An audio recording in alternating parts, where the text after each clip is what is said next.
And the other thing, I know this is going to be controversial. The customer is not always right.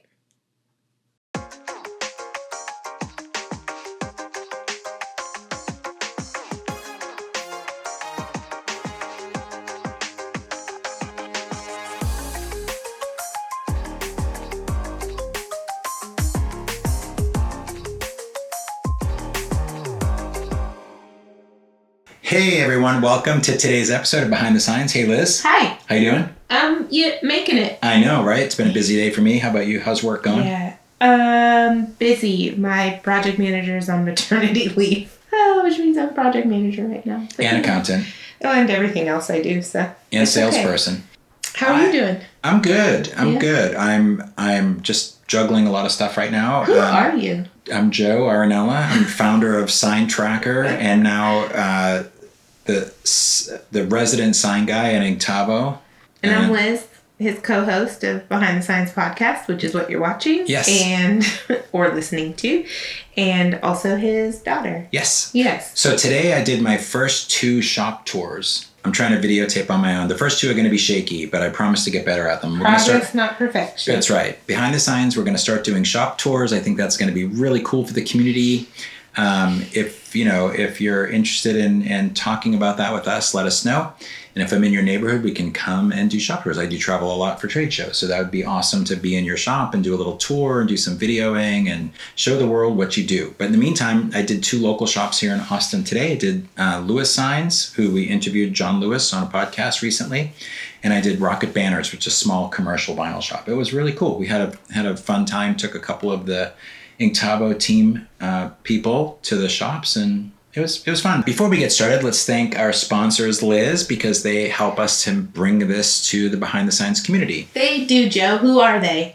Okay, first of all, we'd like to thank our friends at SignTracker and Inktavo. So SignTracker is an online project management tool that will help you keep track of all your projects and provide consistent quoting to your customers. You can try it free at sign-tracker.com. And if you hit us up an email, we'll actually give you a nice discount coupon on your first month. But you can also try it free for 14 days. Just go to sign-tracker.com. And I think it's going to be a game changer for your shop. You know what I didn't ever much think about? What? Well, just the thanking SignTracker is kind of like thanking yourself. I mean, it's kind of. There's more than you now, but it's just funny. Yeah. I mean, we're not above nepotism on this podcast, obviously. That's true. I mean, it is my day job. So, this is our passion project. SignTracker is my day job, so I got to plug it a little bit. And as always, thanks to you guys. I mean, if I had to be perfectly honest, if it weren't for you watching this, I wouldn't be here because I have a day job. Yes. And we love you guys very much. Yes. So thank you for being part of the Behind the Signs community. Yeah. So today we're going to talk about, just for a few minutes, about kind of creating a culture at your shop that really focuses on customer retention and, loving your customers, having great positive customer relationships. Yeah, I think like over the last 2 episodes, we dove in pretty deep on sales. Sales. Sales. Everyone does sales a little different. Everyone does it differently. And it's all very important. Go listen to those episodes if you haven't already. Yes. But today we're kind of talking about what happens next. Like, okay, so you made the sale. You got the customer. How do you keep them?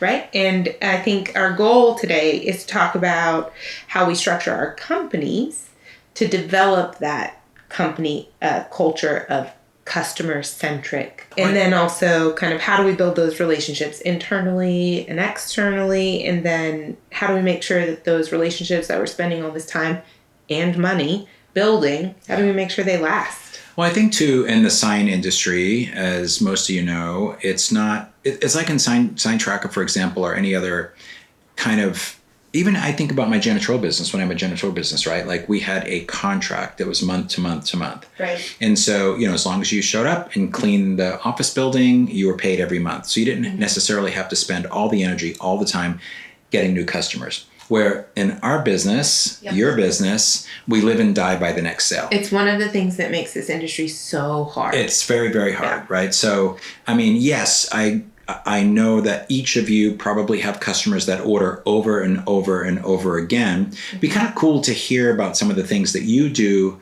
to retain your customers. So if you can comment after you watch this podcast, we can all continue to learn together, because I know this is absolutely common sense, and I'm going to make this up.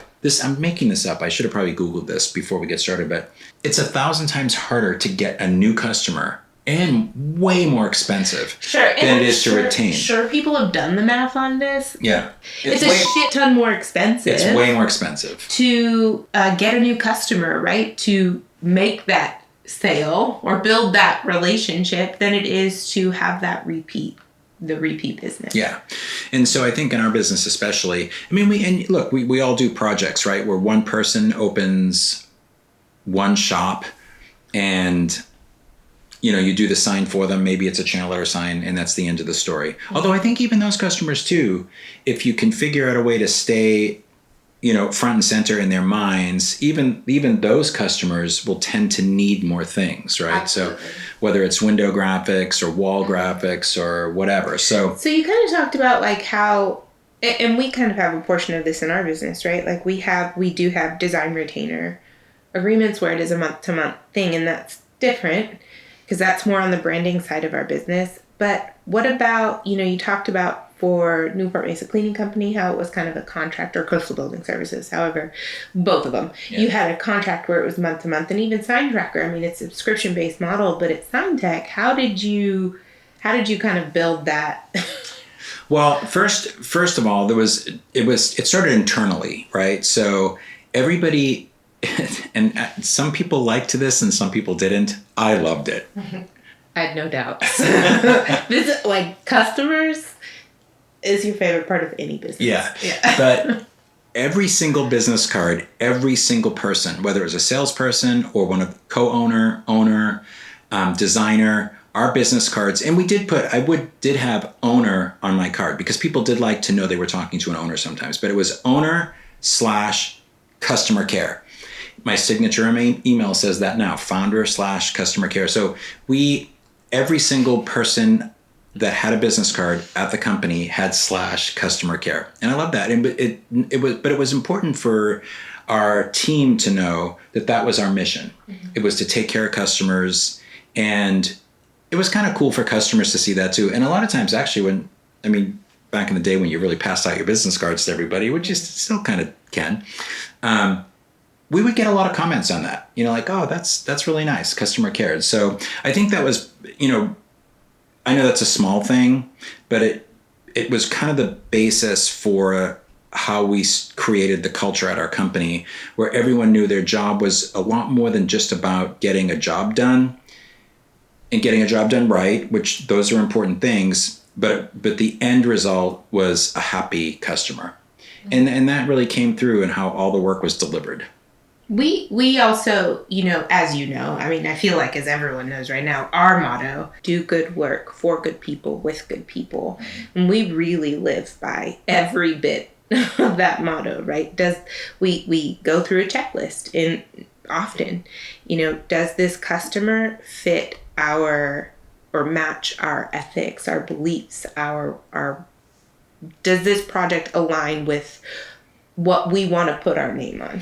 So does that make it easier for you guys to maintain customer happiness, you think, if you're just right off the bat choosing the best customer? Because that's not always easy to do, right? Well, yeah, and I'll kind of show you how, right? So first, we make sure the project aligns with our belief system. And second, the for good people. Okay, does this person align and respect our expertise? Do they align with how we manage our projects, our project flow? Do they align with, do we vibe, man? And then just out of curiosity, how do you guys sort of vet that? Like, do you do that together as a team, or is it just like a gut feeling like, we're going to pass on this one? Or how do you sort of? 100% depends on the project, and 100% depends on the person, right? Like usually there are sometimes when we've been doing this for a long time, depends on the person. If they've been recommended by someone and we know who that person is that's referred them to us, then they might. That takes the edge off. It already checks some of the vibe, passes the vibe check. And the third part of that is with good people. And that means our team, right? So does this person respect our team? Does this project align with our team's abilities? Will this person respect their expertise? Not just them as a person, but also their knowledge and their expertise. If they pass all of those, we know that we're going to be able to build a lasting relationship with them because they respect us and we respect them, right? And if they don't pass that vibe check, if they don't check those boxes, it seems really simple. And I'm not saying we've never done it before. We have. But what we've learned is it's typically not a lasting relationship for us. We fall out, and not in a bad way. We just kind of, this probably isn't the best fit for ongoing projects.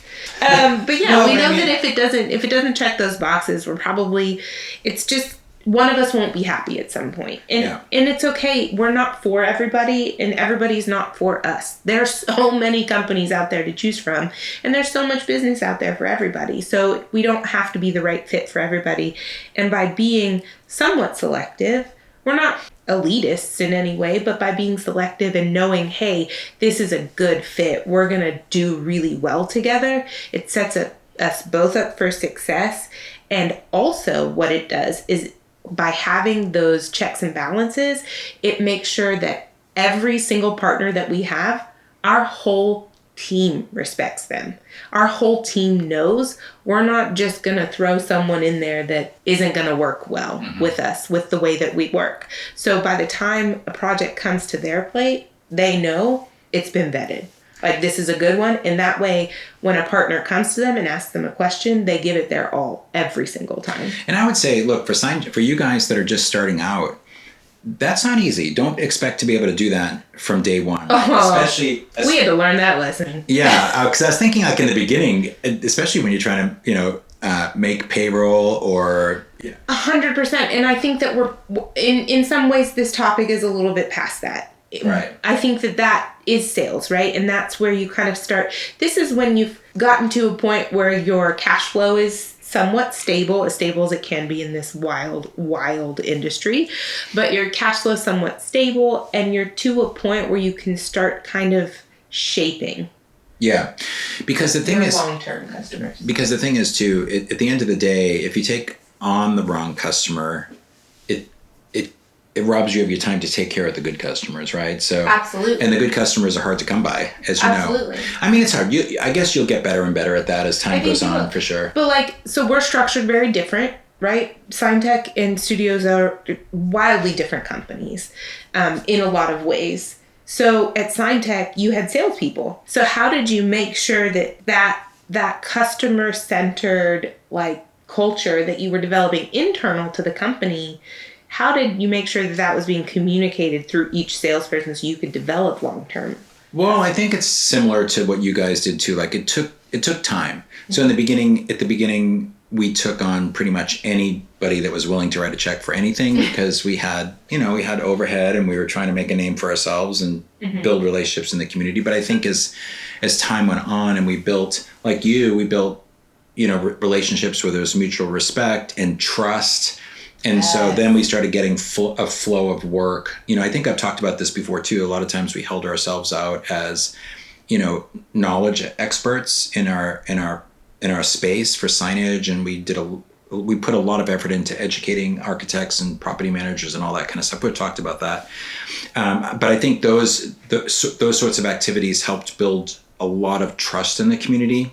Some of the other things that we did too, and I know this is going to sound completely corny, like the customer care thing, but if you think about your customers, think about a relationship that you want to have with a really good friend or a family member that you really care about.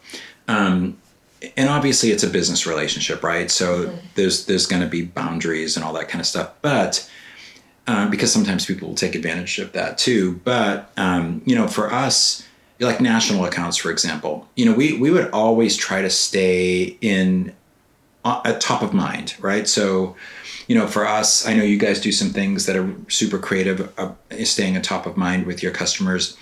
For us, because we had outside salespeople and we had a lot of national accounts, we would take the time, at least once a year, and it depended on the customer, sometimes more.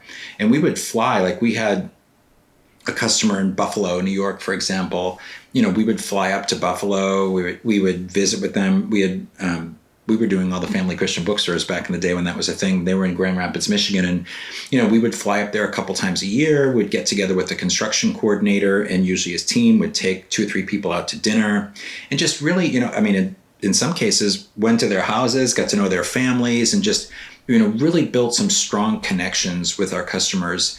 And, then the next day maybe would go to their office and kind of discuss if we had ongoing projects or what might be coming up in the future, have breakfast together and fly home. It was a little bit of an investment to do that sort of thing, but doing that sort of thing, it showed our customers that we really cared about them and taking care of them. And it's, when you're putting that kind of,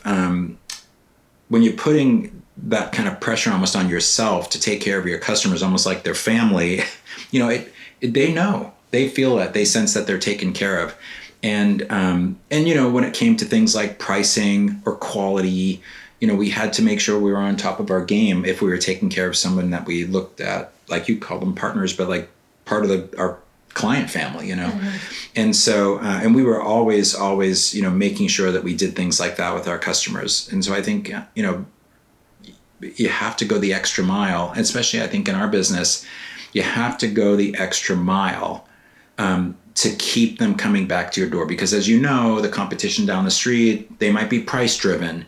And if you don't have that kind of tight relationship with your customer, not that you shouldn't be fair with your pricing, but you don't have to be, when you have a good relationship, you don't have to be the cheapest on the block. That's for sure. Totally. Like the big thing that for us to maintain our customer base is one thing you said, plain and simple, trust. Trust builds partnerships. Partnerships build loyalty. That's just 100%, 113% if you're our company. In my opinion, the best way to build that trust is absolutely not by being a yes man. It is not by being the cheapest. Yeah. Ever. Yeah. Not that you want to. That's a race to the bottom. And that's not having the customer's best interest in mind. Cost isn't always the biggest driver. There are other things you can do to get within their budget. That's called value engineering, but not just cutting your profits, right? Like that's not helping your company either, and that's not a good partner. Mm-hmm. So, and the other thing, I know this is going to be controversial. The customer is not always right. And if that is your mentality, you're not going to build trust. That's just someone telling you what to do. Mm-hmm. Building trust is about listening to your customer or to your partners. Mm-hmm. Listening isn't doing what they want. Listening is listening to the problem they have and being an expert with the solutions that they need. Mm-hmm. Period. By being able to do that, you're creating job security, right? Like if you just listen to what they want and you build what they want all the time, they don't need you. Anyone can do that. But if you deliver solutions, if you are the expert, they're the expert in what they do, right? But you're the expert in what you do, and if you allow them to see and rely on you as an expert in signage, which is what you are, then you're creating job security. And job security, if you really just want to put it another way, is customer loyalty in this industry. And I think too, the thing about retaining a customer compared to getting a new customer, it's way more fun. Oh. Like you can do really get creative, right? We're in the signs and graphics industry. You're gonna do a big install, massive install, and you're gonna have a bunch of people come out and witness the install. Give out some T-shirts or some swag or whatever, right? Or film it for them.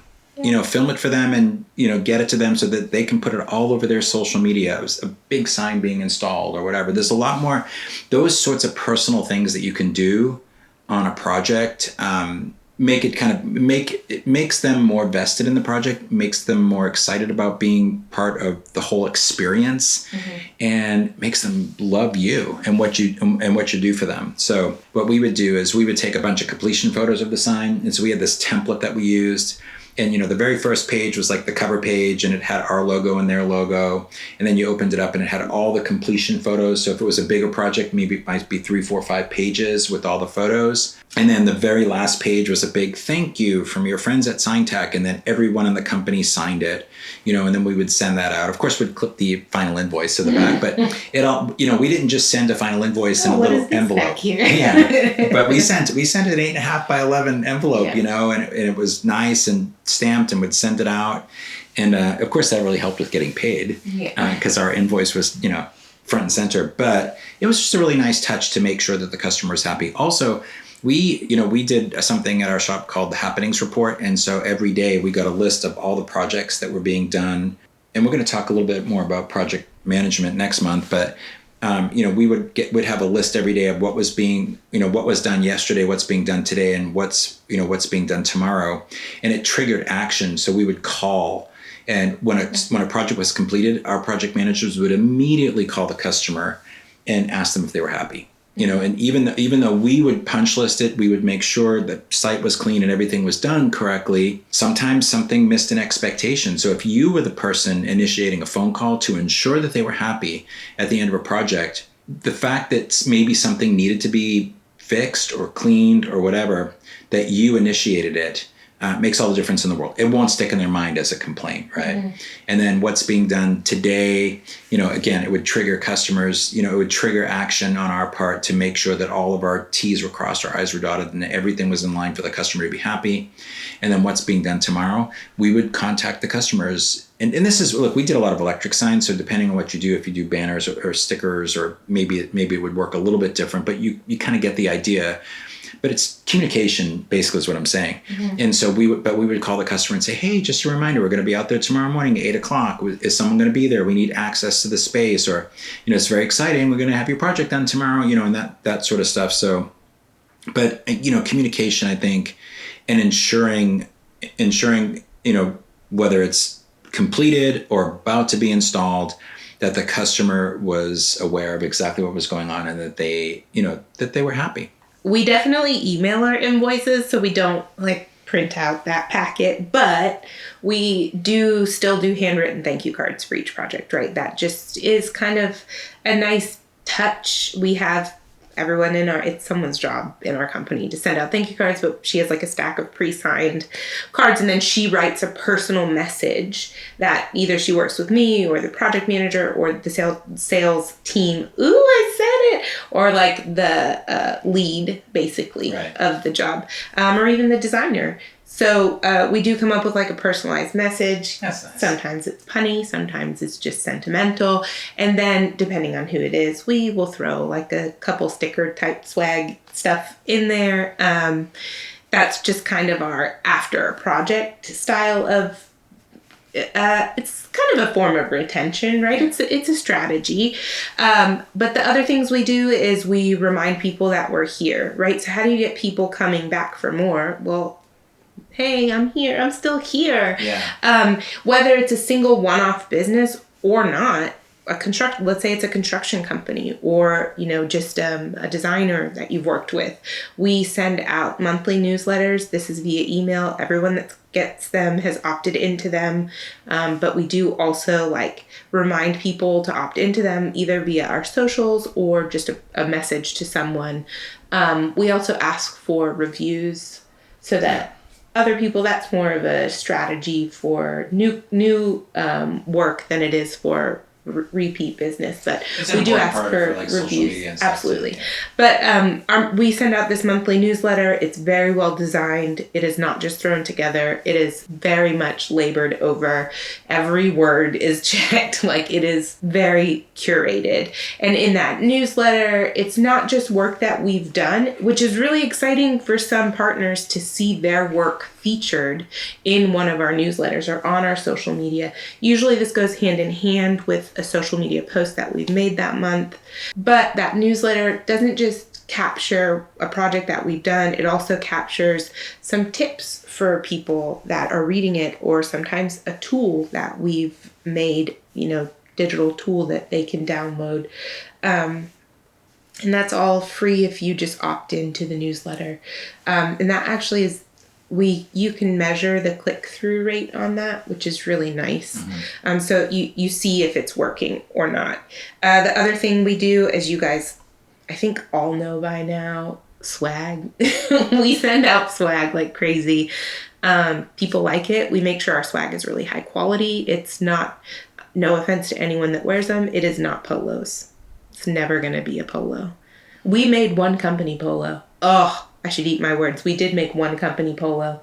I've never worn it. I refuse. Studio Zo? Yeah, we have a Studio Zo polo. I hate it. I didn't get one of those. You can have mine. I never wear it. I think it's like literally upstairs in a drawer for a lot of our team members because it's like the one they'll throw on before a meeting because it never wrinkles. No, I'm not a fan.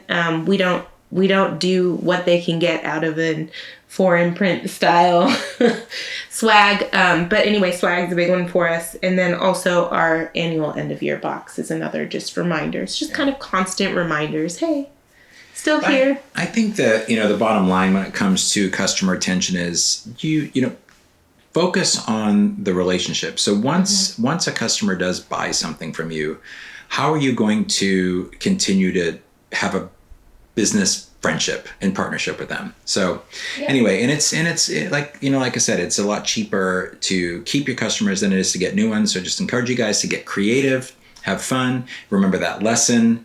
And anything else you want to add to this? No, I think that those are some really good pointers, and I hope that this helps you guys. Make sure that you like and subscribe to the podcast either on YouTube or Spotify, or I think Apple Podcasts too has it. Follow along in the Facebook group. We do talk about these topics in all of those forums. So we'll see you on the next one. Yeah, thank you guys. Bye. Thank you so much. And if you ever have questions that you'd like Liz and I to talk about on some of these podcasts, we'd love to hear from you. Just send us either a direct message or even post questions inside the Facebook group. And if you're ever interested in being interviewed, please shoot us a direct message in the Facebook group, and we'd love to have you on as a guest to talk about some of these topics. Thanks, Behind the Science community. We appreciate you very much, and we will see you on the next episode. Bye.